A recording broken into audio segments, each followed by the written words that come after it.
ਵਾਹਿਗੁਰੂ ਜੀ ਕਾ ਖਾਲਸਾ ਵਾਹਿਗੁਰੂ ਜੀ ਕੀ ਫਤਿਹ। ਮੈਂ ਤੁਹਾਡੀ ਹੋਸਟ ਰੀਤ ਕੌਰ ਨਿਊਜ਼ TV 84 ਦੇ ਨਾਲ ਵੀਅਰਸ। ਪਿਛਲੇ ਦਿਨੀ ਸ਼੍ਰੋਮਣੀ ਅਕਾਲੀ ਦਲ ਅੰਮ੍ਰਿਤਸਰ ਵੱਲੋਂ ਫਤਿਹਗੜ੍ਹ ਸਾਹਿਬ ਵਿਖੇ ਖਾਲਿਸਤਾਨ ਦੇ ਮੁੱਦੇ ਤੇ ਇੱਕ ਸੈਮੀਨਾਰ ਰੱਖਿਆ ਗਿਆ ਸੀ, ਜਿਸ ਨੂੰ ਡਿਸਟ੍ਰਿਕਟ ਐਡਮਿਨਿਸਟ੍ਰੇਸ਼ਨ ਨੇ ਕਰਨ ਦੀ ਆਗਿਆ ਨਹੀਂ ਦਿੱਤੀ। ਸ਼੍ਰੋਮਣੀ ਅਕਾਲੀ ਦਲ ਅੰਮ੍ਰਿਤਸਰ ਦੇ ਵਰਕਰਸ ਨੂੰ ਘਰੋਂ ਚੁੱਕ ਕੇ ਗ੍ਰਿਫਤਾਰ ਕਰ ਲਿਆ ਗਿਆ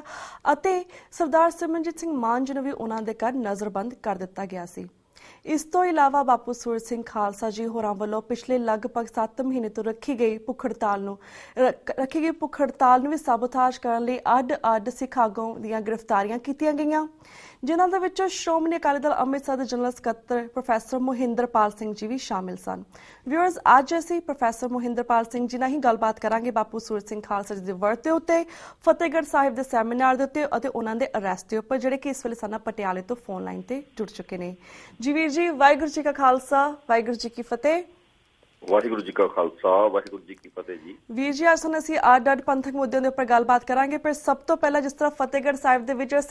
ਸੈਮੀਨਾਰ ਰੱਖਿਆ ਗਿਆ ਸੀਗਾ, ਇਹ ਖਾਲਿਸਤਾਨ ਦੇ ਮੁੱਦੇ ਦੇ ਉੱਪਰ ਸੈਮੀਨਾਰ ਰੱਖਿਆ ਗਿਆ ਸੀ, ਜਿਸ ਨੂੰ ਡਿਸਟ੍ਰਿਕਟ ਐਡਮਿਨਿਸਟ੍ਰੇਸ਼ਨ ਨੇ ਕਰਨ ਨਹੀਂ ਦਿੱਤਾ ਅਤੇ ਕਾਫੀ ਯੰਗਸਟਰ ਨੂੰ ਅਰੈਸਟ ਵੀ ਕੀਤਾ ਹੈ। ਸਭ ਤੋਂ ਪਹਿਲਾਂ ਸਾਨੂੰ ਇਸ ਬਾਰੇ ਜਾਣਕਾਰੀ ਦਿਓ ਕਿ ਇਹ ਸਭ ਕੀ ਸੀ। ਜੀ ਬਿਲਕੁਲ, ਸਾਡੇ ਪਾਰਟੀ ਨੇ ਖਾਲਿਸਤਾਨ ਦੇ ਮੁੱਦੇ ਤੇ ਲੋਕਾਂ ਨੂੰ ਅਵੇਅਰ ਕਰਨ ਦੇ ਲਈ ਜਾਂ ਲੋਕਾਂ ਦੇ ਮਨਾਂ 'ਚ ਪਾਏ ਜਾਣ ਵਾਲੇ ਸ਼ੰਕਿਆਂ ਨੂੰ ਦੂਰ ਕਰਨ ਦੇ ਲਈ ਇੱਕ ਉਦਮ ਤੇ ਉਪਰਾਲਾ ਕੀਤਾ ਸੀ ਕਿ ਖਾਲਿਸਤਾਨ ਦੇ ਉੱਤੇ ਵਿਚਾਰ ਕੀਤੀ ਜਾਵੇ ਤੇ ਹਰ ਇੱਕ ਤਬਕੇ ਦੇ ਲੋਕ, ਹਿੰਦੂ, ਸਿੱਖ, ਈਸਾਈ, ਮੁਸਲਮਾਨ, ਉਹਨਾਂ ਨੂੰ ਬੁਲਾਇਆ ਗਿਆ ਸੀ ਕਿ ਤੁਸੀਂ ਆ ਕੇ ਜੇ ਤੁਹਾਡੇ ਮਨਾਂ 'ਚ ਖਾਲਿਸਤਾਨ ਜਿਹੜਾ ਦੇਸ਼ ਬਣਨਾ ਹੈ ਉਹਦੇ ਬਾਰੇ ਜੇ ਕੋਈ ਸ਼ੰਕਾ ਹੋਵੇ ਤਾਂ ਤੁਸੀਂ ਖੁੱਲ੍ਹ ਕੇ ਆਪਣੇ ਵਿਚਾਰ ਰੱਖ ਸਕਦੇ ਹੋ ਤੇ ਉਹਦੇ ਜਵਾਬ ਅਸੀਂ ਦੇਵਾਂਗੇ। ਸੋ ਕਿਉਂਕਿ ਕਾਨੂੰਨੀ ਤੌਰ ਤੇ ਅਸੀਂ 2008 ਤੋਂ ਭਾਰਤ ਦੀ ਸੁਪਰੀਮ ਕੋਰਟ ਤੋਂ ਇਹ ਫੈਸਲਾ ਸਾਡੇ ਹੱਕ 'ਚ ਹੋਇਆ ਹੈ, ਸਰਦਾਰ ਸਿਮਰਨਜੀਤ ਸਿੰਘ ਮਾਨ ਵਰਸਸ ਸਟੇਟ ਆਫ ਪੰਜਾਬ ਦੇ ਮਾਮਲੇ ਦੇ ਵਿੱਚ, ਕਿ ਅਸੀਂ ਖਾਲਿਸਤਾਨ ਦੇ ਬਾਰੇ ਸੈਮੀਨਾਰ ਕਰ ਸਕਦੇ ਹਾਂ, ਲੋਕਤੰਤਰੀ ਤਰੀਕੇ ਨਾਲ ਅਸੀਂ ਕਾਨਫਰੰਸਿਸ ਕਰ ਸਕਦੇ ਹਾਂ। ਮੀਨਸ ਸਾਰਾ ਕੁਝ ਅਸੀਂ ਪ੍ਰਚਾਰ ਦਾ ਪ੍ਰਿੰਟ ਰਾਹੀਂ ਤੇ ਬੋਲ ਕੇ ਕਰ ਸਕਦੇ ਹਾਂ ਅਮਨ ਕਾਨੂੰਨ ਨਾਲ। ਉਸੇ ਤਰੀਕੇ ਨਾਲ ਅਸੀਂ ਇਹ ਕਰਨਾ ਸੀ, ਪਰ ਕਿਉਂਕਿ ਹਿੰਦੂਤਵੀ ਜਿਹੜਾ ਦੇਸ਼ ਹੈ ਤੇ ਉਹਦਾ ਜਿਹੜਾ ਸੂਬੇਦਾਰ ਬਾਦਲ ਹੈ, ਇਹਨੂੰ ਇਹ ਚੀਜ਼ਾਂ ਪਸੰਦ ਨਹੀਂ ਹਨ ਕਿ ਖਾਲਿਸਤਾਨ ਦੀ ਜਿਹੜੀ ਸੋਚ ਹੈ ਇਹ ਲੋਕਾਂ ਦੇ ਵਿੱਚ ਉਭਰੇ। ਪਰ ਹੁਣ ਇਹ ਉਭਰ ਚੁੱਕੀ ਹੈ, ਇਹਨੂੰ ਰੋਕ ਨਹੀਂ ਸਕਦੇ ਤੇ ਉਹਨਾਂ ਨੇ ਬਹਾਨਾ ਕੀਤਾ ਕਿ ਸਟੇਟ ਦੇ ਵਿੱਚ ਤੇ ਦੇਸ਼ ਦੇ ਵਿੱਚ ਹਾਈ ਅਲਰਟ ਚੱਲ ਰਿਹਾ ਹੈ ਤੇ 15 ਅਗਸਤ ਤੱਕ ਅਸੀਂ ਇਹਦੀ ਇਜਾਜ਼ਤ ਨਹੀਂ ਦੇ ਸਕਦੇ। ਸੋ ਉਹ ਇਹਨਾਂ ਨੇ ਇਸ ਬਹਾਨੇ ਦੇ ਨਾਲ ਰੋਕਿਆ। ਅਸੀਂ ਫਿਰ ਦੁਬਾਰਾ ਅਸੀਂ ਐਡਮਿਨਿਸਟ੍ਰੇਸ਼ਨ ਨੂੰ ਲਿਖ ਕੇ ਦੇਵਾਂਗੇ ਕਿ ਅਸੀਂ ਹੁਣ ਅੱਗੇ ਡੇਟ ਰੱਖ ਕੇ ਦੁਬਾਰਾ ਕਰਾਂਗੇ। ਅਗਰ ਉਹਨਾਂ ਨੇ ਫਿਰ ਵੀ ਸਾਨੂੰ ਰੋਕਿਆ ਤਾਂ ਫਿਰ ਅਸੀਂ ਕਾਨੂੰਨੀ ਤੌਰ ਤੇ ਕੋਰਟ ਦੇ ਵਿੱਚ ਜਾ ਕੇ ਉਹਨਾਂ ਦਾ ਜਿਹੜਾ ਹੈਗਾ ਇਸ ਦਾ ਮੁਕਾਬਲਾ ਕਰਾਂਗੇ। ਜੀ ਬਿਲਕੁਲ ਵੀਰ ਜੀ। ਤੇ ਵੀਰ ਜੀ, ਜਿਸ ਤਰ੍ਹਾਂ ਹੁਣ ਤੱਕ ਇਹ ਮੰਨਿਆ ਜਾਂਦਾ ਸੀ ਜਾਂ ਕਿਹਾ ਜਾਂਦਾ ਸੀ ਕਿ ਖਾਲਿਸਤਾਨ ਸਿਰਫ ਸਿੱਖਾਂ ਦੇ ਲਈ ਹੈ ਤੇ ਸ਼੍ਰੋਮਣੀ ਅਕਾਲੀ ਦਲ ਅੰਮ੍ਰਿਤਸਰ ਦੀ ਪਾਰਟੀ ਹੈ, ਇਹ ਹਾਰਡਲਾਈਨਰ ਪਾਰਟੀ ਹੈ ਇਸ ਦੇ ਲਈ, ਪਰ ਜਿਸ ਤਰ੍ਹਾਂ ਹੁਣ ਸੁਣ ਵਿੱਚ ਆਇਆ ਕਿ ਹਿੰਦੂ ਵੀਰ ਵੀ ਤੁਹਾਡੀ ਪਾਰਟੀ ਨੂੰ ਜੁਆਇਨ ਕਰ ਰਹੇ ਨੇ, ਇਸ ਬਾਰੇ ਤੁਸੀਂ ਸਾਡੇ ਦਰਸ਼ਕਾਂ ਨੂੰ ਕੀ ਕਹਿਣਾ ਚਾਹੋਗੇ? ਸਾਡੀ ਪਾਰਟੀ ਨਾਲ ਸ਼ੁਰੂ ਤੋਂ ਹੀ ਹਿੰਦੂ ਭਰਾਵਾਂ ਦੀ, ਜਿਹੜੇ ਇਸ ਚੀਜ਼ ਨੂੰ ਸਮਝਦੇ ਨੇ, ਉਹਨਾਂ ਦੀ ਸਿੰਪਥੀ ਤੇ ਸਹਿਯੋਗ ਰਿਹਾ ਜੀ। ਬੱਬੀ ਗਰਗ ਸਾਹਿਬ ਸਾਡੇ ਸੁਨਾਮ ਤੋਂ ਪਾਰਟੀ ਦੇ ਸੰਗਰੂਰ ਤੋਂ ਬਹੁਤ ਲੰਬਾ ਸਮਾਂ ਰਹੇ ਨੇ, ਹੁਣ ਉਹਨਾਂ ਦੀ ਡੈਥ ਹੋ ਗਈ ਜੀ। ਉਹਨਾਂ ਨੇ ਹਮੇਸ਼ਾ ਹੀ ਹਿੰਦੂ ਭਾਈਚਾਰੇ ਨੂੰ ਇਹ ਸਮਝਾਇਆ ਕਿ ਸਿਮਰਨਜੀਤ ਸਿੰਘ ਮਾਨ ਜੋ ਲੜਾਈ ਲੜ ਰਹੇ ਨੇ ਉਹ ਲੋਕਤੰਤਰੀ ਤਰੀਕੇ ਨਾਲ ਹੈ ਤੇ ਉਹਦੇ ਵਿੱਚ ਕੋਈ ਵੀ ਅਜਿਹੀ ਗੱਲ ਨਹੀਂ ਹੈ ਜਿਹਦੇ ਵਿੱਚ ਕਿਸੇ ਵੀ ਤਬਕੇ ਨੂੰ ਖਤਰਾ ਹੋਵੇ। ਪਰ ਜਿਹੜੀ ਤਾਜ਼ਾ ਉਦਾਹਰਨ ਹੈ ਉਹ ਨਵਦੀਪ ਗੁਪਤਾ ਜੀ ਦੀ ਹੈ, ਜਿਨ੍ਹਾਂ ਨੇ ਖੁੱਲ੍ਹ ਕੇ ਇਹ ਗੱਲ ਲੋਕਾਂ ਨੂੰ ਸਮਝਾਉਣ ਦੀ ਕੋਸ਼ਿਸ਼ ਕੀਤੀ ਹੈ ਤੇ ਕਰ ਰਹੇ ਨੇ ਕਿ ਸ਼੍ਰੋਮਣੀ ਅਕਾਲੀ ਦਲ ਅੰਮ੍ਰਿਤਸਰ ਤੇ ਜਿਹੜਾ ਖਾਲਿਸਤਾਨ ਬਣੂਗਾ ਉਹਦੇ ਵਿੱਚ ਹਰ ਇੱਕ ਫਿਰਕਾ ਜਿਹੜਾ ਹੈ, ਹਰ ਇੱਕ ਧਰਮ ਜਿਹੜਾ ਹੈ ਉਹ ਬਿਲਕੁਲ ਆਜ਼ਾਦ ਹੋਏਗਾ ਆਪਣੇ ਧਰਮ ਨੂੰ ਨਿਭਾਉਣ ਦੇ ਲਈ। ਤੇ ਹਿੰਦੂਆਂ ਨੂੰ ਉਹਨਾਂ ਨੇ ਕਿਹਾ ਖਾਸ ਕਰਕੇ ਡਰਨ ਦੀ ਲੋੜ ਨਹੀਂ ਹੈ। ਉਹਨਾਂ ਦੀ ਇੱਕ 2-3 ਮਿੰਟ ਦੀ ਜਿਹੜੀ ਸਪੀਚ ਉਹਨਾਂ ਨੇ ਉਸ ਦਿਨ ਖਾਲਿਸਤਾਨ ਦੇ ਜਦੋਂ ਰੋਕ ਲੱਗੀ ਹੈ ਸੈਮੀਨਾਰ ਤੇ, ਉੱਥੇ ਅਸੀਂ ਇਕੱਠੇ ਹੋਏ ਸੀ, ਨਵਦੀਪ ਗੁਪਤਾ ਜੀ ਵੀ ਉੱਥੇ ਪਹੁੰਚ ਗਏ ਸੀ ਪ੍ਰਧਾਨ ਸਾਹਿਬ ਦੇ ਘਰੇ, ਮੈਂ ਵੀ ਸੀ, ਸਾਰੇ ਅਸੀਂ। ਉਹਨਾਂ ਨੇ ਉਹ ਜਿਹੜੀ YouTube ਤੇ ਵੀ ਪਾਈ ਹੈ ਸਾਡੇ ਸਹਿਯੋਗੀਆਂ ਨੇ, ਉਹਨਾਂ ਦੀ ਸਪੀਚ, ਜਿਹੜੇ ਕਿ ਘੱਟੋ ਘੱਟ 10,000 ਜਿਹੜਾ ਬੰਦਾ ਹੈ ਉਹ YouTube ਤੇ ਉਹਨੂੰ ਦੇਖ ਚੁੱਕਾ ਹੈ ਵਿਦਿਨ 3-4 ਡੇਜ਼। ਸੋ ਇਹ ਇੱਕ ਹੁਣ ਅੱਜ ਮੈਨੂੰ ਸੱਦਾ ਆਇਆ ਹੈ ਅੱਜ ਜਾਂ ਕੱਲ ਮੈਂ ਆਪਣਾ ਟਾਈਮ ਕੱਢ ਕੇ ਸਾਡੇ ਖੰਨਾ ਨਾਲ ਹੀ ਫਤਿਹਗੜ੍ਹ ਸਾਹਿਬ ਦੇ ਉੱਥੇ ਕੋਈ ਰਾਜੀਵ ਗਰਗ ਨੇ ਹਿੰਦੂ ਭਰਾ ਸਾਡੇ, ਉਹ ਵੀ ਹੁਣ ਜੁਆਇਨ ਕਰਨਾ ਚਾਹੁੰਦੇ ਨੇ ਸਾਥੀਆਂ ਸਮੇਤ। ਸੋ ਇਹ ਸਾਰਾ ਕੁਝ ਸਾਡੀ ਪਾਰਟੀ ਦਾ, ਮੈਂ ਤਾਂ ਇਹੀ ਕਹਿੰਦਾ ਗੁਰੂ ਦੀ ਕਿਰਪਾ ਨਾਲ ਜਿਹੜਾ ਉਪਰਾਲਾ ਕੀਤਾ ਗਿਆ ਸੀਗਾ ਹੁਣ ਤੱਕ, ਇਹਨੂੰ ਬੂਰ ਪਿਆ ਤੇ ਲੋਕ ਸਮਝ ਗਏ ਨੇ ਕਿ ਸਰਕਾਰਾਂ ਬਦਨਾਮ ਕਰਦੀਆਂ ਨੇ। ਸਰਦਾਰ ਸਿਮਰਨਜੀਤ ਸਿੰਘ ਮਾਨ ਤੇ ਉਹਨਾਂ ਦੀ ਪਾਰਟੀ ਬਹੁਤ ਹੀ ਸੋਬਰ ਤੇ ਲੋਕਤੰਤਰੀ ਤਰੀਕੇ ਦੇ ਨਾਲ ਇੱਕ ਅੱਡ ਦੇਸ਼, ਸਿੱਖਾਂ ਦੇ ਲਈ, ਹਿੰਦੂਆਂ ਦੇ ਲਈ, ਮੁਸਲਮਾਨਾਂ ਦੇ ਲਈ, ਈਸਾਈਆਂ ਦੇ ਲਈ, ਜਿਵੇਂ ਸਾਰੇ ਦੇਸ਼ ਹੁੰਦੇ ਨੇ, ਜਿਵੇਂ ਅਮਰੀਕਾ ਹੈ, ਜਿਵੇਂ ਇੰਗਲੈਂਡ ਹੈ, ਜਿਵੇਂ ਫਰਾਂਸ ਹੈ, ਇਸ ਤਰ੍ਹਾਂ ਸਾਰੀ ਦੁਨੀਆ ਦੇ ਬਾਕੀ ਮੁਲਕ ਨੇ, ਉਸੇ ਤਰ੍ਹਾਂ ਦਾ ਹੀ ਇੱਕ ਬਹੁਤ ਹੀ ਵਧੀਆ ਨਿਜ਼ਾਮ ਵਾਲਾ ਮੁਲਕ ਜਿਹੜਾ ਹੈ ਉਹ ਖਾਲਿਸਤਾਨ ਹੋਏਗਾ ਤੇ ਉਹਦਾ ਉਹ ਸਹਿਯੋਗ ਕਰ ਰਹੇ। ਜੀ ਬਿਲਕੁਲ ਵੀਰ ਜੀ। ਤੇ ਵੀਰ ਜੀ, ਜਿਸ ਤਰ੍ਹਾਂ ਪਿਛਲੇ ਦਿਨੀ ਤੁਹਾਨੂੰ ਵੀ ਅਰੈਸਟ ਕੀਤਾ ਗਿਆ ਸੀ, ਇਸ ਦਾ ਕੀ ਕੰਟੈਕਸਟ ਸੀ, ਇਸ ਬਾਰੇ ਵੀ ਸਾਨੂੰ ਜਾਣਕਾਰੀ ਦਿਓ। ਉਹ ਤਾਂ ਮੈਂ ਇਹੀ ਸਰੋਤਿਆਂ ਨੂੰ ਬੇਨਤੀ ਕਰਾਂਗਾ ਕਿ ਪਿਛਲੇ 30-34 ਸਾਲ ਤੋਂ ਮੇਰਾ ਇਸ ਸੰਘਰਸ਼ ਦੇ ਨਾਲ ਰਿਸ਼ਤਾ ਰਿਹਾ ਹੈ। ਪਤਾ ਨਹੀਂ ਕਿੰਨੀ ਵਾਰ ਸਾਨੂੰ ਗ੍ਰਿਫਤਾਰ ਕੀਤਾ ਗਿਆ, ਕਿੰਨੀ ਵਾਰ ਛੱਡਿਆ ਗਿਆ। ਉਹ ਤਾਂ ਸਰਕਾਰ ਬੁਖਲਾਹਟ ਦੇ ਤੌਰ ਤੇ ਨਾ, ਬਾਪੂ ਸੂਰਤ ਸਿੰਘ ਜੀ ਖਾਲਸਾ ਦਾ 6 ਤਰੀਕ ਨੂੰ ਰੱਖਿਆ ਗਿਆ ਸੀਗਾ ਇਕੱਠ ਉੱਥੇ, ਉਹਦੇ ਸਬੰਧ ਦੇ ਵਿੱਚ ਉਹਨਾਂ ਨੇ ਸਾਨੂੰ ਸਾਰੇ ਪੰਜਾਬ ਦੇ ਵਿੱਚ ਸ਼੍ਰੋਮਣੀ ਅਕਾਲੀ ਦਲ ਅੰਮ੍ਰਿਤਸਰ ਦੇ ਜਿਹੜੇ ਲੀਡਰਸ ਨੇ, ਜਿਹੜੇ ਚੇਤਨ ਵਰਕਰਸ ਨੇ, ਉਹਨਾਂ ਨੂੰ ਇਹ ਸੀ ਕਿ ਇਹ ਇੱਕ ਜਥੇਬੰਦਕ ਢਾਂਚੇ ਵਾਲੀ ਪਾਰਟੀ ਹੈ ਤੇ ਦਿੱਲੀ ਦੇ ਵਿੱਚ ਜਿਹੜਾ 4 ਤਰੀਕ ਨੂੰ ਇੱਕ ਬਹੁਤ ਵੱਡਾ ਮੁਜ਼ਾਹਰਾ ਹੋਇਆ ਸੀ, ਉਸ ਤੋਂ ਡਰ ਕੇ ਬੁਖਲਾਹਟ ਚ ਆ ਕੇ ਪੰਜਾਬ ਸਰਕਾਰ ਨੇ ਕਿਹਾ ਕਿ ਸ਼੍ਰੋਮਣੀ ਅਕਾਲੀ ਦਲ ਅੰਮ੍ਰਿਤਸਰ ਦੇ ਜਿਹੜੇ ਵਰਕਰਸ ਤੇ ਜਿਹੜੇ ਲੀਡਰਸ ਨੇ ਇਹਨਾਂ ਨੂੰ ਗ੍ਰਿਫਤਾਰ ਕਰ ਲਿਆ ਜਾਵੇ ਤਾਂ ਜੋ ਇਹ ਵੱਡੀ ਗਿਣਤੀ ਦੇ ਵਿੱਚ ਬਾਪੂ ਸੂਰਤ ਸਿੰਘ ਦੀ ਸਪੋਰਟ ਵਿੱਚ ਲੁਧਿਆਣੇ ਨਾ ਪਹੁੰਚ ਜਾਣ। ਸੋ ਉਸੇ ਸਬੰਧ ਵਿੱਚ 3 ਵਾਰ ਮੇਰੇ ਘਰੇ ਛਾਪਾ ਮਾਰਿਆ ਉਹਨਾਂ ਨੇ। ਰਾਤ ਨੂੰ ਪਹਿਲਾਂ 11:30 ਵਜੇ ਮਾਰਿਆ, ਫਿਰ 2:30-3 ਵਜੇ ਮਾਰਿਆ ਤੇ ਆਖਰ 4:30 ਵਜੇ ਫਿਰ ਮੈਨੂੰ ਉਹ ਲੈ ਗਏ। ਪਹਿਲਾਂ ਮੈਂ ਇੱਧਰ ਉੱਧਰ ਥੋੜਾ ਜਿਹਾ ਹੋ ਗਿਆ, ਪਰ ਜਦੋਂ ਮੈਂ ਇਸ਼ਨਾਨ ਪਾਣੀ ਕਰਨ ਵਾਸਤੇ ਆਇਆ ਤਾਂ ਉਹਨਾਂ ਨੇ ਮੈਨੂੰ ਗ੍ਰਿਫਤਾਰ ਕਰਕੇ ਤੇ ਲੈ ਗਏ ਥਾਣੇ ਦੇ ਵਿੱਚ ਤੇ ਸਾਰਾ ਦਿਨ ਰੱਖਿਆ। ਸੋ ਇਹ ਤਾਂ ਸਰਕਾਰ ਜਿਹੜੀ ਹੈ ਇਹ ਜਦੋਂ ਕਹਾਣੀਆਂ ਕਰਦੀ ਹੈ ਕਿ ਆਜ਼ਾਦੀ ਦੇ ਟਾਈਮ ਤੋਂ ਪਹਿਲਾਂ ਅਸੀਂ ਇਹ ਕੀਤਾ, ਇਹ ਉਹੀ ਜਿਹੜੇ ਡਰਾਕੋਨੀਅਨ ਲਾਜ਼ ਨੇ ਜਿਨ੍ਹਾਂ ਦੇ ਵਿੱਚ ਕਿਸੇ ਵੀ ਇੰਡੀਵਿਜੂਅਲ ਦੀ ਕੋਈ ਪਰਸਨਲ ਲਿਬਰਟੀ ਹੈ ਹੀ ਨਹੀਂ ਜੀ। ਮੈਂ ਸਵੇਰੇ ਜਾਂ ਤਰੀਕ ਤੇ ਜਾਣਾ ਹੈ ਜਾਂ ਮੇਰੀ ਡਾਕਟਰ ਨਾਲ ਅਪੁਆਇੰਟਮੈਂਟ ਹੈ, ਇਹ ਉਹ ਸੁਣਦੇ ਹੀ ਹਨ। ਇਸ ਤੋਂ ਬਸ ਉਹਨਾਂ ਨੂੰ ਇੱਕੋ ਹੀ ਹੁਕਮ ਹੈ ਕਿ ਰਾਜੇ ਨੇ ਹੁਕਮ ਕਰ ਦਿੱਤਾ, ਕੋਈ ਲੋਕਤੰਤਰ ਨਹੀਂ ਹੈ ਕਿ ਪ੍ਰਜਾ ਨੂੰ ਗ੍ਰਿਫਤਾਰ ਕਰ ਲਿਆ ਜਾਵੇ। ਤੇ ਉਸ ਦੇ ਤਹਿਤ ਬਾਕੀਆਂ ਨੂੰ ਵੀ ਤੇ ਮੈਨੂੰ ਵੀ ਇਹਨਾਂ ਨੇ ਗ੍ਰਿਫਤਾਰ ਕੀਤਾ ਤੇ ਸਾਨੂੰ ਹਰਾਸ ਹੋਣਾ ਪਿਆ। ਇਹ ਬਿਲਕੁਲ ਸੱਚਾਈ ਹੈ ਕਿ ਮੇਰਾ ਤਾਂ ਨਹੀਂ ਸੀ, ਪਰ ਕਈਆਂ ਦਾ ਸਾਡਿਆਂ ਦਾ ਸ਼ਡਿਊਲ ਸੀ। ਕਿਸੇ ਦਾ ਕੋਰਟ ਦੇ ਵਿੱਚ ਤਰੀਕ ਹੁੰਦੀ ਹੈ, ਕਿਸੇ ਦੀ ਆਪਣਾ ਉਹ ਹੁੰਦੀ ਹੈ, ਕੀ ਕਹਿੰਦੇ ਨੇ, ਡਾਕਟਰੀ ਜਾਂਚ ਦੀ ਗੱਲ ਹੁੰਦੀ ਹੈ, ਜਾਂ ਕੋਈ ਹੋਰ ਜ਼ਰੂਰੀ ਕੰਮ ਉਹਨਾਂ ਨੇ ਰੱਖਿਆ ਹੁੰਦਾ ਹੈ, ਕਿਸੇ ਨਾਲ ਮੀਟਿੰਗਸ ਵਗੈਰਾ। ਉਹ ਸਾਰਾ ਕੁਝ ਦਰਕਿਨਾਰ ਕਰਕੇ ਜਿਹੜੀ ਪਰਸਨਲ ਲਿਬਰਟੀ ਹੈ, ਜਿਹੜਾ ਇੱਕ ਭਾਰਤੀ ਅੱਖਰ ਜ਼ਰੂਰ ਲਿਖੇ ਨੇ ਸੰਵਿਧਾਨ ਦੇ ਵਿੱਚ ਕਿ ਤੁਹਾਡੇ ਜਿਹੜੇ ਫੰਡਾਮੈਂਟਲ ਰਾਈਟਸ ਨੇ, right to speak, right to speech ਵਗੈਰਾ ਜਿੰਨੇ ਵੀ ਨੇ, ਉਹ ਸਾਰਿਆਂ ਨੂੰ ਤਹਿਸ ਨਹਿਸ ਕਰਕੇ ਸਰਕਾਰਾਂ ਜਿਹੜੀਆਂ ਨੇ ਹਜੇ ਵੀ 200 ਸਾਲ ਪੁਰਾਣੇ ਕਾਨੂੰਨਾਂ ਦੇ ਤਹਿਤ ਚੱਲ ਰਹੀਆਂ ਨੇ। ਜੀ ਬਿਲਕੁਲ। ਤੇ ਵੀਰ ਜੀ, ਜਿਸ ਤਰ੍ਹਾਂ ਬਾਪੂ ਸੂਰਤ ਸਿੰਘ ਖਾਲਸਾ ਜੀ ਹਜੇ ਵੀ ਆਪਣੇ ਬਰਥ ਤੇ ਦਿਨ ਤੇ ਉਹਨਾਂ ਨੇ ਹਜੇ ਭੁੱਖ ਹੜਤਾਲ ਰੱਖੀ ਹੋਈ ਆ। ਕਾਫੀ ਵੱਖ-ਵੱਖ ਤਰੀਕੇ ਤੁਸੀਂ ਜਦੋਂ ਗੱਲ ਕੀਤੀ ਕਿ ਪੰਜਾਬ ਦੀ ਸਰਕਾਰ ਉਹਨਾਂ ਦੇ ਵਰਤ ਨੂੰ ਸਾਬੋਤਾਜ ਕਰ ਰਹੀ ਹੈ, ਬਹੁਤ ਸਾਰੇ ਤਰੀਕੇ ਅਪਣਾ ਰਹੀ ਹੈ, ਕਿਉਂਕਿ ਉਹ ਡਰ ਵੀ ਗਏ ਨੇ, ਬਖਲਾ ਵੀ ਗਏ ਨੇ, ਜਿਸ ਤੁਸੀਂ ਗੱਲ ਕੀਤੀ। ਤੁਹਾਨੂੰ ਕੀ ਲੱਗਦਾ ਕਿ ਆਉਣ ਵਾਲੇ ਦਿਨਾਂ ਦੇ ਵਿੱਚ ਉਹਦੇ ਹੋਰ ਕੀ ਪਲਾਨਸ ਹੋਣਗੇ, ਕੀ ਕਰ ਸਕਦੀ ਇਸ ਵੇਲੇ ਪੰਜਾਬ ਸਰਕਾਰ ਤਾਂ ਕਿ ਬਾਪੂ ਸੂਰਤ ਸਿੰਘ ਜੀ ਦਾ ਬਰਥ ਟੁੱਟ ਸਕੇ ਜਾਂ ਫਿਰ ਬੰਦੀ ਸਿੰਘਾਂ ਦੀ ਰਿਹਾਈ ਪੋਸੀਬਲ ਹੀ ਨਾ ਹੋ ਸਕੇ? ਇਸ ਤਰ੍ਹਾਂ ਹੈ ਕਿ 7 ਮਹੀਨੇ ਦੇ ਵਿੱਚ ਵੈਸੇ ਤਾਂ ਇਹ ਬਿਲਕੁਲ ਸਾਨੂੰ ਸੋਚ ਲੈਣਾ ਚਾਹੀਦਾ ਕਿ ਜੋ ਸਰਕਾਰ ਕਰ ਸਕਦੀ ਸੀ ਇੱਕ ਨੈਗੇਟਿਵ ਤੌਰ ਤੇ ਉਹ ਕਰ ਚੁੱਕੀ ਹੈ ਤੇ ਉਹੀ ਦੁਹਰਾਏਗੀ। ਦੁਹਰਾਉਣ ਦਾ ਹੈ, ਉਹਨਾਂ ਨੇ ਘਰੇ ਬੈਠੇ ਬੰਦਿਆਂ ਦੇ ਉੱਤੇ ਲਾਠੀਚਾਰਜ ਕੀਤਾ। ਇਸ ਤੋਂ ਜ਼ਿਆਦਾ ਹੋਰ ਕੀ ਹੋ ਸਕਦਾ ਹੈ ਕਿ ਕੋਈ ਬੰਦਾ ਆਪਣੇ ਘਰੇ ਬੈਠ ਕੇ ਪ੍ਰੋਟੈਸਟ ਕਰ ਰਿਹਾ ਹੈ, ਉਹ ਕਿਸੇ ਨੂੰ ਵਾਇਲੇਟ ਨਹੀਂ ਕਰ ਰਿਹਾ, ਕੋਈ ਕਾਨੂੰਨ ਵਾਇਲੇਟ ਨਹੀਂ ਕਰ ਰਿਹਾ। ਉਹਦੀ ਸਪੋਰਟ ਕਰਨ ਲਈ ਪੂਰੇ ਸ਼ਾਂਤੀ ਤਰੀਕੇ ਨਾਲ ਲੋਕ ਉਹਨਾਂ ਨੂੰ ਮਿਲਣ ਜਾਂਦੇ ਨੇ। ਬਸ ਇਹ ਜਿਹੜਾ ਉਹਨਾਂ ਦੇ ਹੱਕ ਦੇ ਵਿੱਚ ਜਾਂ ਕੌਮੀ ਉਭਾਰ ਆ ਰਿਹਾ ਹੈ, ਜਿਹੜਾ ਕਿ ਸਾਡੇ ਨੌਜਵਾਨ ਜਿਹੜੇ ਟਾਈਮ ਪੂਰਾ ਕਰ ਚੁੱਕੇ ਨੇ, ਜੇਲ੍ਹਾਂ ਵਿੱਚ ਹਨ, ਉਹਨਾਂ ਦੇ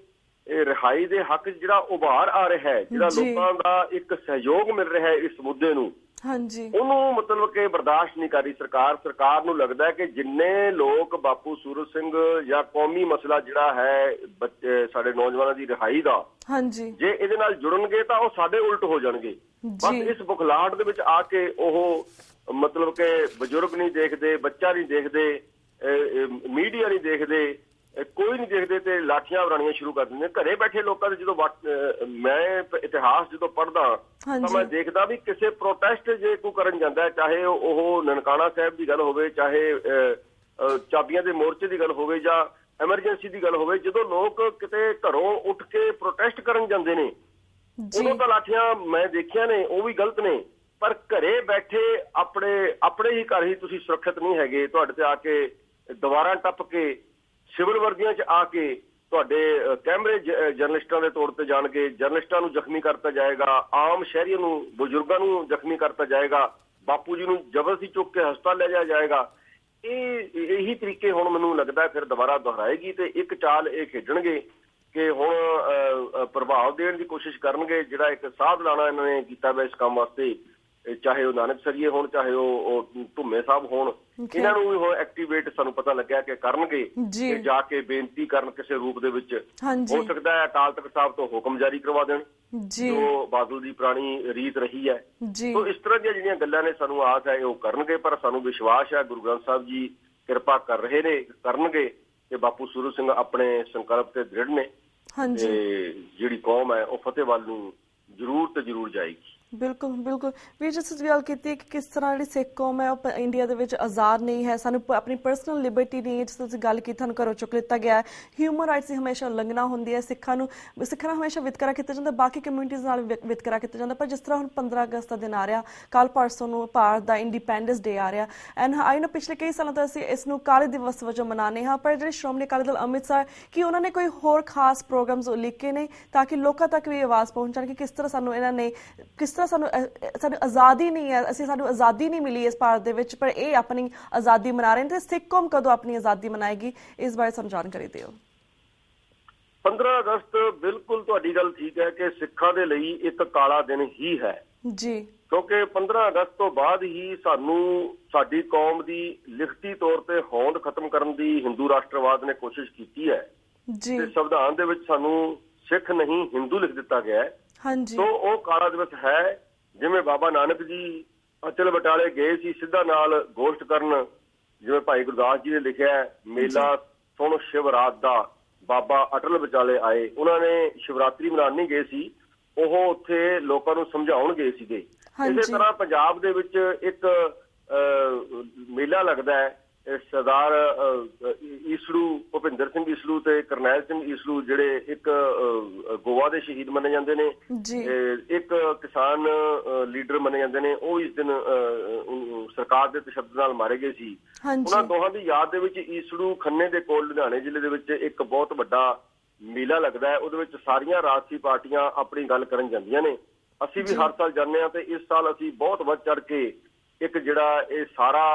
ਸਾਡਾ ਸੈਮੀਨਾਰ ਇਹਨਾਂ ਨੇ ਕੀਤਾ ਹੈ, ਸਾਡੀ ਲਿਬਰਟੀਜ਼ ਨੂੰ ਖਤਮ ਕਰ ਰਹੇ ਨੇ, ਜਾਂ 15 ਅਗਸਤ ਦੀ ਜਿਹੜੀ ਸਿੱਖਾਂ ਵਾਸਤੇ ਅਸਲੀ ਸੱਚਾਈ ਹੈ ਕਾਲੇ ਦਿਨ ਦੀ, ਇਹ ਅਸੀਂ ਆਪਣੀ ਕਾਨਫਰੰਸ ਜਿਹੜੀ ਕਰ ਰਹੇ ਹਾਂ ਬਹੁਤ ਵੱਡੇ ਪੱਧਰ ਤੇ ਈਸੜੂ, ਉਹਦੇ ਵਿੱਚ ਅਸੀਂ ਇਹ ਲੋਕਾਂ ਦੇ ਰੂਬਰੂ ਹੋ ਕੇ ਉਹਨਾਂ ਨੂੰ ਸਮਝਾਉਣ ਦੀ ਤੇ ਦੱਸਣ ਦੀ ਕੋਸ਼ਿਸ਼ ਕਰਾਂਗੇ ਤੇ ਸਰਕਾਰ ਦੇ ਕੰਨ ਖੋਲਣ ਦੀ ਤੇ ਵਿਰੋਧ ਕਰਨ ਦੀ ਜਿਹੜੀ ਗੱਲ ਹੈ ਉਹ ਸਾਰਥਕ ਰੂਪ ਵਿੱਚ ਅਸੀਂ ਕਰਾਂਗੇ। ਜੀ ਤੇ ਵੀਰ ਜੀ, ਇਹ ਤਾਂ ਅਸੀਂ ਗੱਲ ਕੀਤੀ ਸੀ 15 ਅਗਸਤ ਦੀ, ਪਰ ਜਿਸ ਤਰ੍ਹਾਂ ਅਕਾਲ ਤਖਤ ਸਾਹਿਬ ਨੇ 14 ਅਗਸਤ ਨੂੰ ਪੰਥ ਨਾਲ ਵਿਛੜੇ ਹੋਏ ਜਿਹੜੇ ਪਾਕਿਸਤਾਨ ਦੇ ਵਿੱਚ ਗੁਰਦੁਆਰੇ ਨੇ ਉਹਨਾਂ ਲਈ ਅਰਦਾਸ ਕਰਨ ਲਈ ਕਿਹਾ ਹੈ, ਕਿਉਂਕਿ 14 ਅਗਸਤ ਪਾਕਿਸਤਾਨ ਦਾ ਇੰਡੀਪੈਂਡੈਂਸ ਡੇ ਹੈ, ਉਹਨਾਂ ਦਾ ਫਰੀडम ਡੇ ਹੈ। ਤੁਸੀਂ ਇਸ ਸਟੇਟਮੈਂਟ ਨੂੰ ਕਿਵੇਂ ਵੇਖਦੇ ਹੋ, ਤੁਸੀਂ ਇਸ ਬਾਰੇ ਕੀ ਕਹਿਣਾ ਚਾਹੋਗੇ?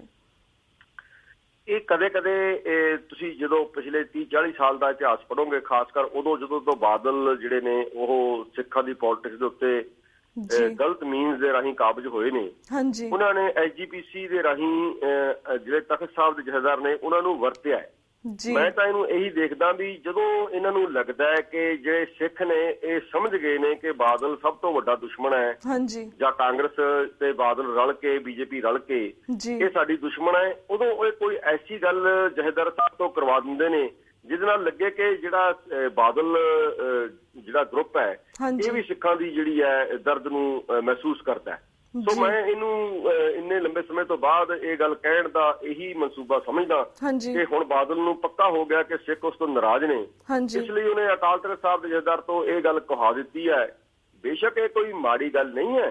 ਪਰ ਇਹ ਜਿਸ ਵਕਤ ਕਹਾਈ ਗਈ ਹੈ ਜਾਂ ਜਿਸ ਮਾਹੌਲ ਵਿੱਚ ਕਹੀ ਗਈ ਹੈ ਉਸ ਤੋਂ ਉਹਨਾਂ ਦੀ ਜਿਹੜੀ ਰਾਜਸੀ ਮੰਦ ਭਾਵਨਾ ਹੈ ਕਿ ਸਿੱਖਾਂ ਨੂੰ ਬਨਾਵਟੀ ਤੌਰ ਤੇ ਖੁਸ਼ ਕਰਨਾ, ਮੈਨੂੰ ਤਾਂ ਉਹੀ ਲੱਗਦਾ ਕਿ ਇਹ ਇੱਕ ਵਰਸ਼ਨ ਦਿੱਤੀ ਹੈ, ਕਿਉਂਕਿ ਜਿਸ ਤਰ੍ਹਾਂ ਅਕਾਲ ਤਖ਼ਤ ਸਾਹਿਬ ਦਾ ਬਾਹਰਲੇ ਮੁਲਕਾਂ 'ਚ ਬਹੁਤ ਵਿਰੋਧ ਹੁੰਦਾ ਹੈ ਕਿ ਤੁਸੀਂ ਸਿੱਖਾਂ ਦੇ ਮਸਲੇ ਬਿਲਕੁਲ ਨਹੀਂ ਉਠਾਉਂਦੇ, ਬਾਦਲਾਂ ਦਾ ਵਿਰੋਧ ਹੁੰਦਾ ਹੈ ਕਿ ਤੁਸੀਂ ਸਿੱਖਾਂ ਨੂੰ ਤਹਿਸ ਨਹਿਸ ਕਰ ਰਹੇ ਹੋ, ਖਤਮ ਕਰ ਰਹੇ ਹੋ, ਹਿੰਦੂ ਧਰਮ ਦੇ ਵਿੱਚ ਮਿਲਾਉਣ ਦੇ ਵਿੱਚ ਤੁਸੀਂ ਸ਼ਰੀਕ ਹੋ ਰਹੇ ਹੋ। ਇਹ ਉਹਨੂੰ ਇੱਕ ਕਿਸਮ ਦਾ ਆਈ ਵਾਸ਼ ਕਰਨ ਵਾਸਤੇ ਇਹ ਬਿਆਨ ਮੈਨੂੰ ਲੱਗਦਾ ਹੈ, ਹੋਰ ਇਸ ਤੋਂ ਵੱਧ ਤਾਂ ਕੁਝ ਵੀ ਨਹੀਂ ਹੈ। ਜੀ ਪ੍ਰਵੀਰ ਜੀ, ਤੁਸੀਂ ਗੱਲ ਕੀਤੀ ਕਿ ਮਾੜੀ ਗੱਲ ਨਹੀਂ ਹੈਗੀ, ਪਰ ਤੁਹਾਨੂੰ ਨਹੀਂ ਲੱਗਦਾ ਕਿ ਜਿਸ ਤਰ੍ਹਾਂ ਅਸੀਂ 2 ਵੇਲੇ ਦੀ ਅਰਦਾਸ ਕਰਦੇ ਹਾਂ ਉਹਦੇ ਵਿੱਚ ਘੱਟ ਪਾਵਰ ਹੋਏਗੀ, ਜਿਹੜੇ 14 ਅਗਸਤ ਨੂੰ ਜ਼ਿਆਦਾ ਪਾਵਰ ਆ ਜਾਏਗੀ, ਕਿਉਂਕਿ ਉਸ ਵੇਲੇ ਜ਼ਿਆਦਾ ਅਰਦਾਸ ਸਾਡੀ ਮੰਨੀ ਜਾਏਗੀ ਕਿ ਪਾਕਿਸਤਾਨ ਜਿਹੜੇ ਗੁਰਦੁਆਰੇ ਸਾਡੇ ਕੋਲ ਵਿਛੜ ਗਏ ਨੇ ਉਹਨਾਂ ਨੂੰ ਵਾਪਸ ਪ੍ਰਾਪਤ ਕੀਤਾ ਜਾਵੇ ਜਾਂ ਸਾਡੇ ਉਹਨਾਂ ਦੇ ਦਰਸ਼ਨ ਹੋਣ। ਪਰ ਆਰੋ ਨੇ ਇਸ ਤਰ੍ਹਾਂ ਦੀ ਸਟੇਟਮੈਂਟ ਦੇ ਕੇ ਤੁਹਾਨੂੰ ਲੱਗਦਾ ਨਹੀਂ ਕਿ ਜਿਹੜਾ ਪਾਕਿਸਤਾਨ ਦੇ ਸਿੱਖਾਂ ਦੇ ਵਿੱਚ ਜਾਂ ਪਾਕਿਸਤਾਨ ਦੀ ਕਮਿਊਨਿਟੀ ਦੇ ਵਿੱਚ ਜਾਂ ਪੰਜਾਬ ਦੇ ਸਿੱਖਾਂ ਦੇ ਵਿੱਚ ਜਾਂ ਪੰਜਾਬ ਦੇ ਵਿੱਚ ਹੋਰ ਕਮਿਊਨਿਟੀ ਉਹਨਾਂ ਦੇ ਵਿੱਚ ਡਿਫਰੈਂਸਿਸ ਲੈ ਕੇ ਆ ਸਕਦੇ ਨੇ, ਆਉਣ ਵਾਲੇ ਦਿਨ ਦੇ ਵਿੱਚ ਇਸ ਸੰਬੰਧੀ ਲੜਾਈਆਂ ਵੀ ਹੋ ਸਕਦੀਆਂ? Don't you think so ਕਿ ਇਹ ਸਟੇਟਮੈਂਟ ਇੱਕ ਹਿਸਾਬ ਦੇ ਨਾਲ ਸਹੀ ਨਹੀਂ ਹੈ? ਮੈਂ ਤੁਹਾਨੂੰ ਪਹਿਲਾਂ ਵੀ ਕਿਹਾ ਕਿ ਇਹ ਸਟੇਟਮੈਂਟ ਇੱਕ ਸਾਜ਼ਿਸ਼ ਹੈ ਜੀ। ਗਲਤ ਮੈਂ ਤਾਂ ਨਹੀਂ ਕਹਿੰਦਾ ਕਿ ਕਿਸੇ ਵੀ ਮੁੱਦੇ ਨੂੰ ਜੇ ਕੋਈ ਧਿਰ ਹਾਈਲਾਈਟ ਕਰਦੀ ਹੈ ਤਾਂ ਉਹ ਇੱਕ ਚੰਗੀ ਗੱਲ ਮੰਨੀ ਜਾਂਦੀ ਹੈ। ਬੇਸ਼ੱਕ ਅਸੀਂ ਅਰਦਾਸ ਕਰਦੇ ਹਾਂ, ਅਰਦਾਸ ਤਾਂ ਚਾਹੇ ਇੱਕ ਵਾਰ ਕਰ ਲਈਏ, ਇੱਕ ਮਾਨਿਕ ਚਿੱਤ ਹੋ ਕੇ ਕੀਤੀ, ਇੱਕ ਵਾਰ ਵੀ ਜਿਹੜੀ ਅਰਦਾਸ ਹੈ ਉਹ ਸਫਲ ਹੀ ਮੰਨੀ ਜਾਂਦੀ ਹੈ। ਹਾਂਜੀ, ਜੋ ਗੁਰੂ। ਪਰ ਤੁਹਾਡੀ ਗੱਲ ਨੂੰ ਮੈਂ ਬਿਲਕੁਲ ਠੀਕ ਮੰਨਦਾ, ਪਰ ਮੇਰੇ ਹਿਸਾਬ ਨਾਲ ਕਿਸੇ ਵੀ ਮੁੱਦੇ ਨੂੰ ਹਾਈਲਾਈਟ ਕਰਨਾ, ਪਰ ਜਿਹੜੀ ਧਿਰ ਹਾਈਲਾਈਟ ਕਰ ਰਹੀ ਹੈ ਉਹਦਾ ਕਿਰਦਾਰ ਠੀਕ ਨਹੀਂ ਹੈ। ਉਹਦਾ ਕਿਰਦਾਰ ਠੀਕ ਨਾ ਹੋਣ ਕਰਕੇ ਸਾਨੂੰ ਸਪਸ਼ਟ ਲੱਗਦਾ ਹੈ ਕਿ ਇਹਦੇ ਵਿੱਚ ਰਾਜਸੀ ਮੰਦਭਾਵਨਾ ਜਿਹੜੀ ਹੈ ਉਹ ਕੰਮ ਕਰ ਰਹੀ ਹੈ। ਜੀ ਜੀ ਬਿਲਕੁਲ। ਤੇ ਵੀਰ ਜੀ, ਸਾਡੇ ਕੋਲ ਹੁਣ 2-3 ਮਿੰਟ ਰਹਿ ਗਏ ਨੇ ਐਟ ਦੀ ਐਂਡ। ਜਿਸ ਤਰ੍ਹਾਂ ਅੱਜ 13 ਅਗਸਤ ਦਾ ਦਿਨ ਹੈ, 13 ਅਗਸਤ 1986 ਨੂੰ ਸਰਦਾਰ ਕਪੂਰ ਸਿੰਘ ਜੀ ਸਿੱਖ ਕੌਮ ਨੂੰ ਛੱਡ ਕੇ ਗੁਰੂ ਚਰਨ ਦੇ ਵਿੱਚ ਵਿਰਾਜ ਗਏ ਸੀ। ਤੁਸੀਂ ਉਹਨਾਂ ਦੀ ਯਾਦ ਦੇ ਵਿੱਚ ਸਾਡੇ ਦਰਸ਼ਕਾਂ ਨੂੰ ਅੱਜ 1-2 ਮਿੰਟ ਦੇ ਵਿੱਚ ਕੀ ਕਹਿਣਾ ਚਾਹੋਗੇ? ਸਰਦਾਰ ਕਪੂਰ ਸਿੰਘ ਜਿਨ੍ਹਾਂ ਨੂੰ ਮੈਂ ਪਿਛਲੇ 47 ਤੋਂ ਬਾਅਦ ਉਹਨਾਂ ਦੀ ਡੈਥ ਤੱਕ ਇੱਕ ਵੱਡਾ ਦਿਮਾਗ ਮੰਨਦਾ ਜੀ, ਉੱਥੇ ਇੱਕ ਤਰਾਸਦੀ ਨੂੰ ਮੈਂ ਯਾਦ ਕਰਦਾ ਕਿ ਇੰਨੇ ਵੱਡੇ ਪੜ੍ਹੇ ਲਿਖੇ ਤੇ ਦਿਮਾਗ ਵਾਲੇ ਬੰਦੇ ਨੂੰ ਸਿੱਖਾਂ ਨੇ ਕਦੇ ਵੀ ਮਤਲਬ ਕਿ ਮਾਨਤਾ ਨਹੀਂ ਦਿੱਤੀ। ਇੱਕ ਉਦਾਹਰਨ ਇੰਨੀ ਸਪਸ਼ਟ ਹੈ ਕਿ ਜਦੋਂ ਸੰਤ ਫਤਿਹ ਸਿੰਘ ਅਕਾਲੀ ਦਲ ਦੇ ਪ੍ਰਧਾਨ ਸੀ ਤਾਂ ਉਦੋਂ ਸਰਦਾਰ ਕਪੂਰ ਸਿੰਘ ਜੀ ਨੇ ਟਿਕਟ ਦੇ ਵਾਸਤੇ ਆਪਣੀ ਅਰਜ਼ੀ ਦਿੱਤੀ ਸੀ ਬਠਿੰਡੇ ਤੋਂ ਆਪਣਾ ਲੋਕ ਸਭਾ ਦੇ ਲਈ। ਪਰ ਅਕਾਲੀ ਦਲ ਨੇ ਉਸ ਟਾਈਮ ਫੈਸਲਾ ਕੀਤਾ ਕਿ ਸਰਦਾਰ ਕਪੂਰ ਸਿੰਘ ਜਿਹੜੇ ਕਿ ਦੁਨੀਆ ਭਰ ਦੇ ਵਿੱਚ ਇੱਕ ਲਰਨਡ ਪਰਸਨ ਦੇ ਤੌਰ ਤੇ ਮੰਨੇ ਜਾਂਦੇ ਨੇ, ਉਹਨਾਂ ਨੂੰ ਟਿਕਟ ਨਾ ਦੇ ਕੇ ਫਤਿਹ ਸਿੰਘ ਨੇ ਆਪਣੇ ਡਰਾਈਵਰ ਕਿੱਕਰ ਸਿੰਘ ਨੂੰ ਟਿਕਟ ਦੇ ਦਿੱਤੀ ਸੀ, ਉਹ ਐਮਪੀ ਬਣ ਗਏ ਸੀ। ਸੋ ਇਹ ਜਿਹੜਾ ਇੱਕ ਇਸ ਤਰ੍ਹਾਂ ਦੇ ਜਿਹੜੇ ਤਰਾਸਦੀਆਂ ਨੇ ਉਹ ਜ਼ਰੂਰ ਯਾਦ ਆਉਂਦੀਆਂ ਨੇ ਜਦੋਂ ਸਰਦਾਰ ਕਪੂਰ ਸਿੰਘ ਨੂੰ ਯਾਦ ਕਰਦੇ ਆ। ਬੇਸ਼ੱਕ ਉਹਨਾਂ ਦੇ ਜਿਹੜੇ ਕਿਤਾਬਾਂ ਨੇ, ਉਹਨਾਂ ਦੀ ਜਿਹੜੀ ਸੋਚ ਹੈ, ਉਹਨਾਂ ਨੇ ਸਿੱਖਾਂ ਨੂੰ 1973 ਦਾ ਜਿਹੜਾ ਅਨੰਦਪੁਰ ਦਾ ਮਤਾ ਦਿੱਤਾ ਹੈ ਤੇ ਉਹਨਾਂ ਨੇ ਸਿੱਖਾਂ ਨੂੰ ਸਮਝਾਇਆ ਹੈ ਤੇ ਆਪਣੀ ਉਹਦੇ ਤੋਂ ਵੀ ਛੱਡਿਆ, ਡੀਸੀ ਦੇ ਅਹੁਦੇ ਨੂੰ ਛੱਡਿਆ ਤੇ ਸਮਝਾਇਆ ਕਿ ਤੁਸੀਂ ਇਸ ਦੇਸ਼ ਦੇ ਵਿੱਚ ਆਪਣਾ ਜਿਹੜਾ ਸਰਵਾਈਵਲ ਹੈ, ਜਿਹੜੀ ਆਪਣੀ ਹੋਂਦ ਹੈ, ਉਹਨੂੰ ਖਤਮ ਕਰਨ ਜਾ ਰਹੇ ਹੋ। ਅਸਲ ਵਿੱਚ ਜਿਹੜਾ ਖਾਲਿਸਤਾਨ ਦਾ ਮੁੱਦਾ ਹੈ ਇਹਦੇ ਵਿੱਚ ਸਰਦਾਰ ਕਪੂਰ ਸਿੰਘ ਜੀ ਦਾ ਵੀ ਬਹੁਤ ਵੱਡਾ ਯੋਗਦਾਨ ਹੈ, ਕਿਉਂਕਿ ਕਿਸੇ ਵੀ ਉਸ ਇਨਸਾਨ ਨੂੰ ਜਿਨ੍ਹਾਂ ਦਾ ਦਿਮਾਗ ਦੂਰਅੰਦੇਸ਼ ਹੋਵੇ, ਜਿਹੜੇ ਅਗਲੇ 50 ਜਾਂ 100 ਸਾਲ ਲਈ ਕੌਮ ਦੇ ਭਵਿੱਖ ਬਾਰੇ ਸੋਚ ਸਕਦੇ ਹੋਣ, ਉਹਨਾਂ ਚੋਂ ਸਿਰਮੌਰ ਜਿਹੜਾ ਹੈ 47 ਤੋਂ ਬਾਅਦ ਮੈਂ ਸਰਦਾਰ ਕਪੂਰ ਸਿੰਘ ਜੀ ਨੂੰ ਮੰਨਦਾ ਤੇ ਉਹਨਾਂ ਦੇ ਕਰਕੇ ਹੀ ਸਰਦਾਰ ਸਿਮਰਨਜੀਤ ਸਿੰਘ ਮਾਨ, ਜਰਨੈਲ ਸਿੰਘ ਖਾਲਸਾ ਭਿੰਡਰਾਂਵਾਲੇ, ਇਹਨਾਂ ਸਾਰਿਆਂ ਦੇ ਪਿੱਛੇ ਸੋਚ ਦੇ ਰੂਪ ਵਿੱਚ, ਸੋਚ ਕ੍ਰੀਏਟ ਕਰਨ ਦੇ ਰੂਪ ਦੇ ਵਿੱਚ ਸਰਦਾਰ ਕਪੂਰ ਸਿੰਘ ਜੀ ਦਾ ਜਿਹੜਾ ਹੱਥ ਹੈ ਉਹਨੂੰ ਇਗਨੋਰ ਨਹੀਂ ਕੀਤਾ ਜਾ ਸਕਦਾ। ਸੋ ਇਹਨਾਂ ਨੂੰ ਅਸੀਂ ਸੱਚੇ ਦਿਲੋਂ ਇਹੀ ਸ਼ਰਧਾਂਜਲੀ ਹੈ ਕਿ ਜੋ ਉਹਨਾਂ ਨੇ ਲਿਖਿਆ, ਜੋ ਉਹਨਾਂ ਨੇ ਸੋਚਿਆ, ਜੋ ਸਾਨੂੰ ਸਮਝਾਇਆ, ਉਹਦੇ ਤੇ ਚੱਲਦੇ ਹੋਏ ਅਸੀਂ ਆਪਣੀ ਹੋਂਦ ਨੂੰ ਬਚਾਉਣ ਲਈ ਤੇ ਬਰਕਰਾਰ ਰੱਖਣ ਲਈ ਜਿਹੜਾ ਆਜ਼ਾਦ ਰਾਜ ਖਾਲਿਸਤਾਨ ਜਿਸ ਦਿਨ ਬਣਾਵਾਂਗੇ ਉਸ ਦਿਨ ਅਸਲੀ ਸ਼ਰਧਾਂਜਲੀ ਜਿਹੜੀ ਆ ਸਰਦਾਰ ਕਪੂਰ ਸਿੰਘ ਜੀ ਨੂੰ ਅਸੀਂ ਦੇ ਰਹੇ ਹਾਂ। ਜੀ ਬਿਲਕੁਲ ਬਿਲਕੁਲ ਵੀਰ ਜੀ, ਥੈਂਕ ਯੂ ਸੋ ਮਚ ਕਿ ਤੁਸੀਂ ਇਹਨਾਂ ਕੁਝ ਵਿਜ਼ਨ ਮੁੱਦਿਆਂ ਦੇ ਉੱਪਰ ਸਾਨੂੰ ਜਾਣਕਾਰੀ ਵੀ ਦਿੱਤੀ ਤੇ ਆਪਣੇ ਵਿਚਾਰ ਵੀ ਸਾਡੇ ਦਰਸ਼ਕਾਂ ਨਾਲ ਸਾਂਝੇ ਕੀਤੇ। ਸਾਡੇ ਕੋਲ 30-40 ਸੈਕਿੰਡਸ ਰਹਿ ਗਏ ਨੇ ਐਟ ਦੀ ਐਂਡ। ਤੁਸੀਂ ਕੁਝ ਹੋਰ ਐਸਾ ਸੁਨੇਹਾ ਜਾਂ ਫਿਰ ਐਸਾ ਕੁਐਸਚਨ ਜਿਹੜਾ ਮੈਂ ਤੁਹਾਡੇ ਕੋਲ ਨਹੀਂ ਪੁੱਛ ਪਾਈ ਹੋਵਾਂਗੀ ਉਸ ਬਾਰੇ ਵੀ ਸਾਡੇ ਦਰਸ਼ਕਾਂ ਨਾਲ ਆਪਣੀ ਸਾਂਝ ਪਾ ਸਕਦੇ ਹੋ? ਬਸ ਅੰਤ ਵਿੱਚ ਮੈਂ ਇਹੀ ਸੁਨੇਹਾ ਦੇਣਾ ਚਾਹਾਂਗਾ ਤੁਹਾਡੇ ਮਾਧਿਅਮ ਰਾਹੀਂ ਸਾਰੀ ਸੰਗਤ ਨੂੰ, ਸਰੋਤਿਆਂ ਨੂੰ, ਕਿ ਹਰ ਇੱਕ ਕੌਮ ਆਪਣੀ ਆਜ਼ਾਦ ਹਸਤੀ ਤੇ ਆਪਣੀ ਮੌਲਿਕਤਾ ਜਿਹੜੀ ਓਰੀਜਨੈਲਿਟੀ ਹੈ ਉਹਨੂੰ ਕਾਇਮ ਰੱਖਣਾ ਚਾਹੁੰਦੀ ਹੈ ਸਾਡੇ ਉੱਪਰ ਹਿੰਦੂ ਰਾਸ਼ਟਰਵਾਦ ਦਾ ਇੰਨਾ ਜ਼ਿਆਦਾ ਯੋਜਨਾਬੱਧ ਹਮਲਾ ਹੋ ਰਿਹਾ ਹੈ। ਮੇਰੇ ਸਾਰੇ ਵੀਰੋ ਭੈਣੋ, ਚਾਹੇ ਉਹ ਕਿਸੇ ਵੀ ਧਰਮ ਨਾਲ ਸੰਬੰਧ ਰੱਖਦੇ ਹੋ, ਉਹ ਮਨੁੱਖਤਾ ਦੇ ਆਧਾਰ ਤੇ ਗੁਰੂ ਨਾਨਕ ਸਾਹਿਬ ਦੀ ਵਿਚਾਰਧਾਰਾ ਦੇ ਮੁਤਾਬਕ ਬਣਨ ਵਾਲੇ ਆਜ਼ਾਦ ਦੇਸ਼ ਖਾਲਿਸਤਾਨ ਦੇ ਲਈ ਤਨ ਮਨ ਤੇ ਧਨ ਨਾਲ ਸਾਡਾ ਸਹਿਯੋਗ ਕਰੋ। ਸਾਨੂੰ ਸੁਝਾਅ ਦਿਓ, ਸਾਡੇ ਤੋਂ ਸਵਾਲ ਪੁੱਛੋ, ਜੇ ਸਾਡੇ 'ਚ ਕੋਈ ਕਮੀਆਂ ਨੇ ਸਾਨੂੰ ਦੱਸ ਕੇ ਉਹ ਦੂਰ ਕਰਾਓ। ਤੇ ਅਸੀਂ ਸਾਰੇ ਸੰਸਾਰ ਦੇ ਵਿੱਚ ਰਹਿੰਦੇ ਸਿੱਖ ਤੇ ਨਿਆਂ ਪਸੰਦ ਲੋਕ, ਚਾਹੇ ਕਿਸੇ ਧਰਮ ਦੇ ਹੋਣ, ਉਹਨਾਂ ਨੂੰ ਨਾਲ ਲੈ ਕੇ ਛੇਤੀ ਤੋਂ ਛੇਤੀ ਜਿਹੜਾ ਹਿੰਦੁਸਤਾਨ ਦਾ ਪੰਜਾਬ ਖਿੱਤਾ ਹੈ, ਇਹਦੇ ਵਿੱਚ ਆਪਣਾ ਪ੍ਰਭੂ ਸੱਤਾ ਸੰਪੰਨ ਸੋਵਰਨ ਸਿੱਖ ਸਟੇਟ ਖਾਲਿਸਤਾਨ ਦੀ ਜਿਹੜੀ ਹੈ ਕਾਇਮੀ ਨੂੰ ਅਸੀਂ ਸਾਰਥਕ ਕਰ ਸਕੀਏ। ਬਸ ਇਹੀ ਬੇਨਤੀ ਮੈਂ ਕਰਨਾ ਚਾਹੂੰਗਾ, ਕਿਉਂਕਿ ਹਿੰਦੂਆਂ ਦਾ ਅੱਜ ਪਾਕਿਸਤਾਨ ਦਾ ਆਜ਼ਾਦੀ ਦਿਵਸ ਹੈ।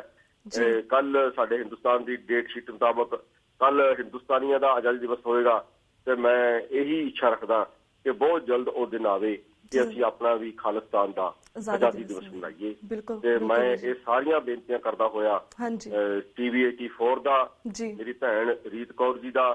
ਸਾਰਿਆਂ ਦਾ ਰਿਣੀ ਹੁੰਦਾ ਹੋਇਆ ਆਪ ਜੀ ਨੂੰ ਧੰਨਵਾਦ ਕਰਦਾ, ਫਤਿਹ ਅਰਜ਼ ਕਰਦਾ। ਵਾਹਿਗੁਰੂ ਜੀ ਕਾ ਖਾਲਸਾ, ਵਾਹਿਗੁਰੂ ਜੀ ਕੀ ਫਤਿਹ। ਵੀਰ ਜੀ ਤੇ ਵੀਅਰਸ, ਇਸ ਦੇ ਨਾਲ ਅਸੀਂ ਤੁਹਾਡੇ ਕੋਲ ਇਜਾਜ਼ਤ ਲੈਂਦੇ ਹਾਂ। ਕੱਲ ਨੂੰ ਮਿਲਾਂਗੇ ਸੇਮ ਟਾਈਮ ਸੇਮ ਸ਼ੋ ਤੇ। ਤਦ ਤੱਕ ਲਈ ਵਾਹਿਗੁਰੂ ਜੀ ਕਾ ਖਾਲਸਾ, ਵਾਹਿਗੁਰੂ ਜੀ ਕੀ ਫਤਿਹ।